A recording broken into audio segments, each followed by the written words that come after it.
दोस्तों ये कहानी एक सिख जवान और एक कश्मीरी लड़की की है। उस जवान का नाम था अजय पाल। अजय पाल महज 17 साल की आयु में ही सेना में भर्ती हो गए थे, जो इस किताबों में डूबने की होती है।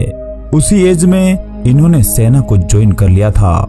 वे क्रिकेट के एक बेहतरीन खिलाड़ी भी थे। स्कूलिंग के दौरान दोस्तों के साथ वे खूब क्रिकेट खेला करते थे। जैसे ही सेना में 2 साल पूरे हुए, उसके बाद उनकी ड्यूटी आर्मी में एक सीक्रेट ऑपरेशन में लग गई थी। काम के प्रति इतनी लगन थी कि उनके साथी ऑफिसर उनकी वाह वाह करते थकते नहीं थे। अब अगला सफर कश्मीर था। कश्मीर जाने से पहले ही उन्हें कई ट्रेनिंग से गुजरना पड़ा था। यह ट्रेनिंग कोई नॉर्मल ट्रेनिंग नहीं थी। अजय पाल भी एक ऐसा ही कैडेट था जिन्होंने ऐसी कई बाधाओं को पार किया था और खुद को साबित करके इस काबिल बनाया था। उसके बाद उनकी ट्रेनिंग एक बैटल स्कूल में होती है। यहाँ एक समय में 3 से 4 हजार तक सिपाही ट्रेनिंग लेते हैं। ट्रेनिंग के दौरान अजय पाल बेस्ट स्टूडेंट चुने गए थे।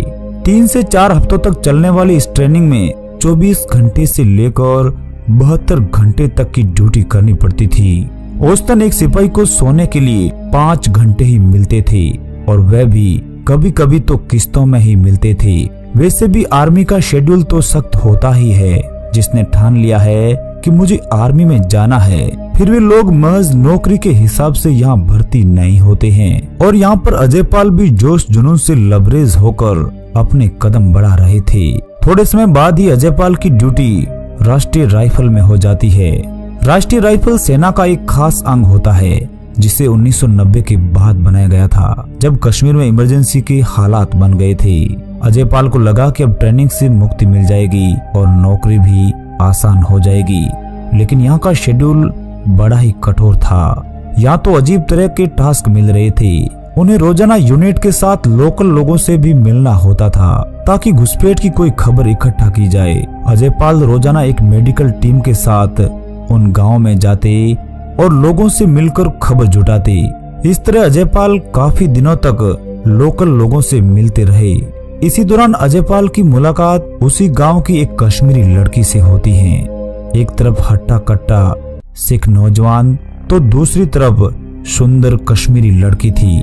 इस तरह दोनों ही मिलने के बहाने खोजने लगे। धीरे धीरे दोनों में गहरी दोस्ती हो गई। अजय पाल भी अपनी ड्यूटी के दौरान उस लड़की से बार बार मिलने लगे। उन्हें तो खबर भी नहीं थी कि आगे उनके साथ क्या क्या होने वाला है। फिर भी इन दोनों ने अपने प्यार को कबूल कर लिया था। दोनों के धर्म अलग जरूर थे, मगर दिल एक सा हो गया था। हर तरफ समाज का पहरा भी था, लेकिन दिल की पुकार कौन ठुकरा सकता था। वह लड़की कॉलेज जाया करती थी और दूसरी तरफ अजय पाल भी किसी बहाने उससे मिल लिया करते थे। समय भी धीरे धीरे अपना मोड़ ले रहा था। लोगों की नजरें भी इन पर पड़ रही थी, लेकिन इन युवा नौजवानों को कोई फर्क नहीं पड़ रहा था। तब तक अजय पाल की छुट्टियां भी स्वीकृत हो गई थी और फिर अलविदा कहकर वे अपने घर चले गए थे। लेकिन जब वापस आए तो अपनी महबूबा के लिए काफी चीजें लेकर आए थे। उसमें एक अंगूठी भी थी जो कश्मीर लड़की को बहुत पसंद आई थी। अब ना तो रातों को नींद थी और ना ही चैन। बस हर वक्त यही लग रहा था कि कब आपस में मिले। छुप छुप कर मिलना अब दोनों की आदत सी हो गई थी। दिन भर अजय पाल अपनी ड्यूटी करते और जैसे ही शाम होती अपनी पलटन को बिना बताए ही वहां पहुंच जाते थे, जहां वो कश्मीरी लड़की उसका बेइंतहा इंतजार कर रही थी। अजय पाल को भी पता था कि वह अपनी जिंदगी की कितनी बड़ी रिस्क ले रहा है। एक तरफ सेना का डिसिप्लिन था तो दूसरी तरफ प्यार। लेकिन इस दौरान ही अजय पाल के पास एक चिट्ठी आई थी। जैसे ही चिट्ठी को खोला गया तो उसके पैरों तले जमीन खिसक गई थी। उसको इस चिट्ठी पर विश्वास ही नहीं हो रहा था। आंखों से अश्रु धारा बह चली थी। चिट्ठी में लिखा था कि उसकी पोस्टिंग कहीं और हो चुकी है और करीब 10 दिन बाद ही उस नई पोस्टिंग को ज्वाइन भी करना था। मगर जैसे ही शाम हुई तो फिर तय समय पर उस लड़की से मिलने पहुंच गई थी। मगर रोजाना की तरह आज अलग ही हाव भाव थे। और जैसे ही अजय पाल ने अपनी हकीकत बयान की, उस समय माहौल अचानक गमगीन हो गया था। आपस में दोनों ही फूट फूट कर रोने लगे। अब आगे क्या होगा, बिछड़ने के बाद कैसे रह पाएंगे। और फिर थोड़े समय बाद ही अजयपाल अपनी पलटन में चले गए थे। इन 10 दिनों में वे 1-2 बार ही उस लड़की से मिलने आए थे और आखिरकार उस कयामत वाले दिन से ठीक 1 दिन पहले का समय था, इसलिए उन्हें आज कोई ड्यूटी भी नहीं दी थी ताकि अपनी पैकिंग आसानी से कर सके। मगर पलटन को छोड़कर बाहर भी नहीं जा सकते थे, बाहर जाना तो जरूरी था। आखिर उनकी महबूबा उनका इंतजार कर रही थी। उसी दौरान एक पलटन वहां से गुजरती है और फिर अजयपाल ने आव देखा ने ताव उनके पीछे टोचन हो गए थे। इस तरह वे कैंप से बाहर निकल आए और फिर सीधे वहीं पहुंचे जहां उन्हें जाना था। और वहां भी हालात वही थे, आंखें टकटकी लगाकर उनका बेइंतहा इंतजार किया जा रहा था। हालांकि अजयपाल सेना की पोशाक में थे और अपने हथियार भी साथ ही मौजूद थे। घंटों तक वे दोनों बातें करते रहे।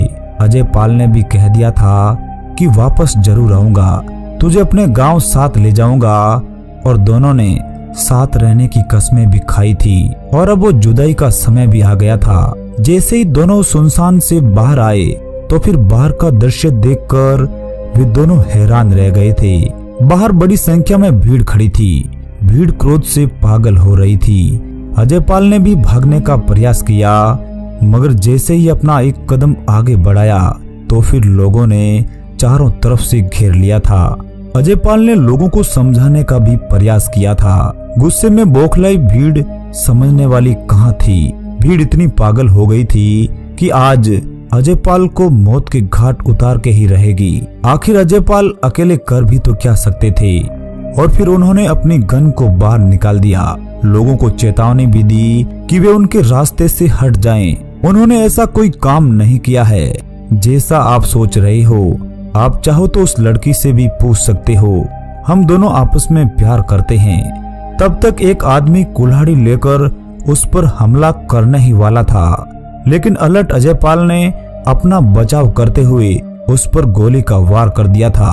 और फिर पल भर में ही उस आदमी ने तड़पते हुए अपने प्राण त्याग दिए थे।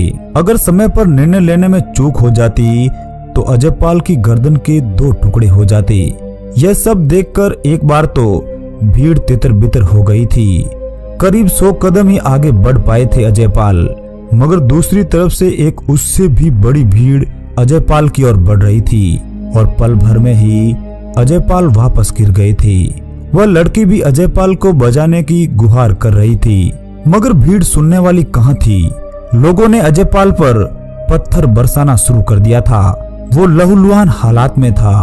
अजयपाल के पास ग्रेनेड भी था। वह चाहते तो उस भीड़ पर ग्रेनेड भी फेंक सकते थे, लेकिन यह तय था कि वहां पर कई लोग मारे जाते। और वैसे भी उनके हाथों ने एक इंसान की जान तो पहले ही ले ली थी। अजयपाल ने भीड़ से दूर खड़ी अपनी प्रेमिका की ओर निगाह घुमाई।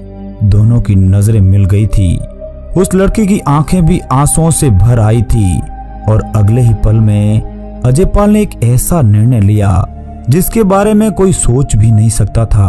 और चंद सेकंड में ही उन्होंने खुद को गोली मार ली थी। अब मीडिया की बारी थी। पूरे कश्मीर में एक ही न्यूज चल रही थी कि सेना के एक जवान ने कश्मीर की भोली भाली लड़की के साथ रेप किया और एक इंसान की हत्या भी।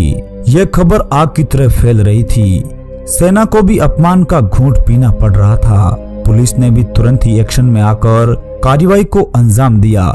सबसे पहले उस लड़की से ही शुरुआत की थी और उस लड़की ने उस सारी सच्चाई को बयान कर दिया था कि हम दोनों एक दूसरे से प्रेम करते हैं। हाँ, ये सही बात है कि अजयपाल ने आत्महत्या कर ली थी, लेकिन यह नहीं भूलना चाहिए कि यहाँ कई लोगों की जान बचाते हुए अजयपाल ने खुद को खत्म कर लिया था।